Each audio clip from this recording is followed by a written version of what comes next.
The dimension of the vector space of all symmetric matrices of order n cross n greater than 2, greater than equal to 2 with real entries and trace equals to 0 is। तो यहाँ पर आपसे dimension of vector space दिया गया है, पूछी गई है। तो डायमेंशन पूछी गई है रियल सिमेट्रिक मैट्रिसेस जो कि n क्रॉस n का है और n ग्रेटर देन 2 है, रियल एंट्रीज हैं, ट्रेस इक्वल्स टू 0 है।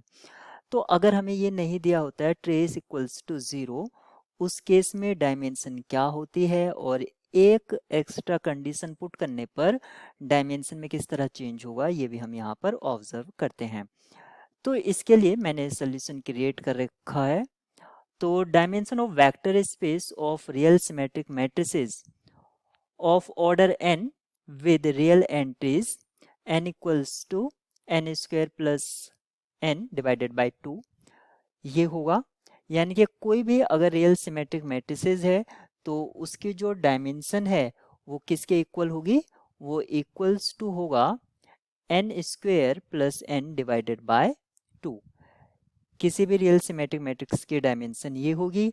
लेकिन हम जो जानते हैं कि dimension of vector space V क्या होता है, जो डायमेंशन है माइनस Li कंस्ट्रेंट, यहाँ पर कितनी कंस्ट्रेंट गिवन है जो कि Li है, तो Li कंस्ट्रेंट 1 है क्योंकि हमें दे रखा है ट्रेस ऑफ मैट्रिक्स। सपोज करो मैट्रिक्स से कॉल कर देते हैं, वो क्या है 0। तो हमें यहाँ पर ये पता चल जाता है कि dimension of real symmetric matrix कितना होगा, n square plus n divided by 2 minus 1। ये इसका फाइनल आंसर होगा। इस तरह से ऑप्शन सी करेक्ट है। लेकिन अगर आपको देखना है कि dimension of real symmetric matrix किस तरह से आपको n square plus n divided by 2 होता है, तो एक मैट्रिक्स में आपको कंसीडर कर लेता हूँ ए बी सी, ये बी होगा, इसको ई एफ, क्योंकि रियल सिमेट्रिक है तो यहाँ पर हम सी ले लेते हैं, यहाँ पर डी और ये भी डी हो गया। क्योंकि अबव द डायगोनल और below the diagonal elements same होंगे, रियल सिमेट्रिक मैट्रिक्स के लिए ये कंडीशन होती है।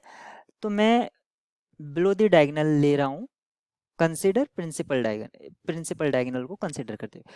तो फर्स्ट में हमारे पास एक नॉन जीरो एंट्री हो सकती है मैक्सिमम, सेकेंड रो में हमारे पास मैक्सिमम 2 नॉन जीरो एंट्रीज हो सकती हैं और थर्ड में हमारे पास मैक्सिमम 3 नॉन जीरो एंट्रीज हो सकती हैं।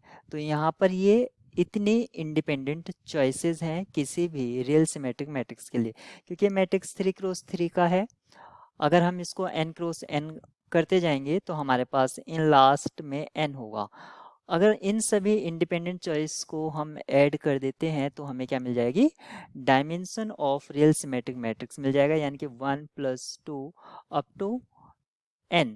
और इसके जो सम होता है, क्योंकि सम ऑफ फर्स्ट नेचुरल नंबर, इसको हम निकाल सकते हैं n + 1 डिवाइडेड बाय 2 और इसको फाइनली सॉल्व करके n square plus n divided by 2 मिलेगा। तो जो मैं आपको डायरेक्ट बता रहा था कि रियल सिमेट्रिक मैट्रिक्स की डायमेंशन ये होती है, वो यहाँ से इस कंसेप्ट से आता है। तो इस तरह से आप इस प्रॉब्लम के लिए सॉल्यूशन फाइंड कर सकते हैं।